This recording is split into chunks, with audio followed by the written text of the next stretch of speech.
हरियाणा विधानसभा चुनाव से तय होगा गठबंधन की राजनीति का भविष्य। कई अकेले तो कुछ दल मिलकर ठोक रहे हैं ताल।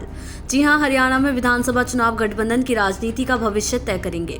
20 साल से प्रदेश की सत्ता से बाहर चल रहे क्षेत्रीय दल इंडियन नेशनल लोकदल यानी इनेलो ने राजनीति की मुख्य धारा में आने के लिए तीसरी बार बहुजन समाज पार्टी से समझौता किया है। और जहां जन नायक जनता पार्टी यानी जजपा के सांसद चंद्रशेखर आजाद रावण की आजाद समाज पार्टी आसपा से गठबंधन में है, वहीं राष्ट्रीय पार्टियां भाजपा, कांग्रेस और आम आदमी पार्टी अकेले दम पर चुनाव में हैं।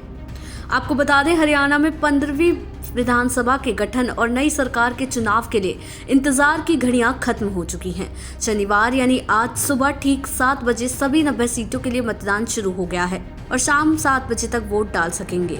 लेकिन निर्धारित समय खत्म होने के बावजूद मतदान केंद्रों पर कतार में खड़े लोगों को मतदान का अवसर मिलेगा। और हरियाणा के चुनावी मैदान में 4 मुख्य खिलाड़ी हैं, जिसके चलते बीजेपी, कांग्रेस, INLD और JJP में हुई तकरार को चुनावी गलियारों में हरियाणा के इस दंगल को एक तरफा बताया जा रहा है। वहीं NBT के ग्राउंड में समीकरण कुछ हटकर नजर आ रहा है और बीजेपी सत्ता की रेस से बाहर नहीं है। वहीं कांग्रेस के हौसले बुलंद हैं, मगर सत्ता की चाबी निर्दलियों के हाथ में ही रहेगी और निर्दलीय मैदान में उतरे बागी चुनाव के गणित को उलझा रहे हैं। साथ ही आपको ये भी बता दें कि पिछले चुनाव में जीते निर्दलीय विधायकों से भी जनता खुश है। इस बार भी रोहतक जिले की महम विधानसभा में नजर आती है। रोहतक भूपेंद्र सिंह हुड्डा का गढ़ है और यही वजह है कि 2019 के चुनाव में 4 विधानसभा सीटों में से 3 में कांग्रेस जीती थी। वहीं एक सीट से निर्दलीय उम्मीदवार बलराज कुंडू चुनाव जीते थे और महम विधानसभा में इस बार भी सूरत नहीं बदल रही है। दरअसल महम सीट के लोगों का कहना है कि कुंडू हमारे बीच में रहते हैं। हमने लोगों से पूछा कि आखिर कुंडू का नाम ही क्यों लिया। इसके पीछे की एक वजह सामने आई है।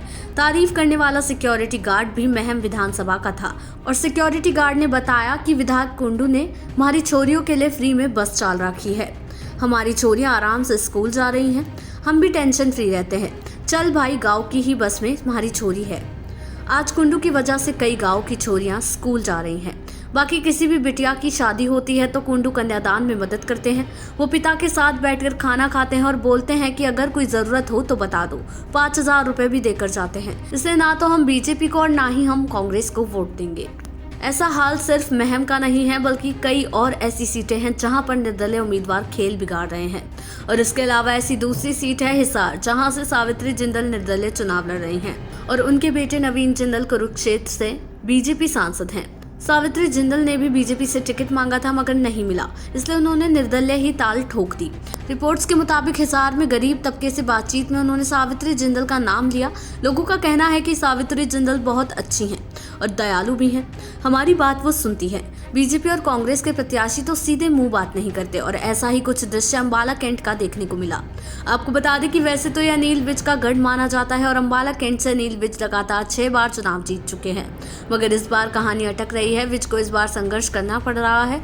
यहाँ से कांग्रेस ने परविंदर सिंह परी को टिकट दिया है, मगर सीधे मुकाबले में निर्दलीय चित्रा सरवारा से है। साथ ही आपको ये भी बता दें कि चित्रा कांग्रेस में थी, मगर टिकट ना मिलने के कारण उन्होंने निर्दलीय ताल ठोक दी और अब वो बेहद मजबूत दिख रही हैं। वो ताबड़तोड़ रैलियां और जनसभाएं भी कर रही हैं। इस तरह हरियाणा की कई सीटों पर निर्दलीय प्रत्याशियों ने लड़ाई को त्रिकोणीय बना दिया है और अब इस चुनाव के बाद देखने वाली बात होगी कि आखिर किसके हाथ में आएगी राजगद्दी की डोर। देश दुनिया की ऐसी ही तमाम खबरों के लिए देखते रहें समय डिजिटल।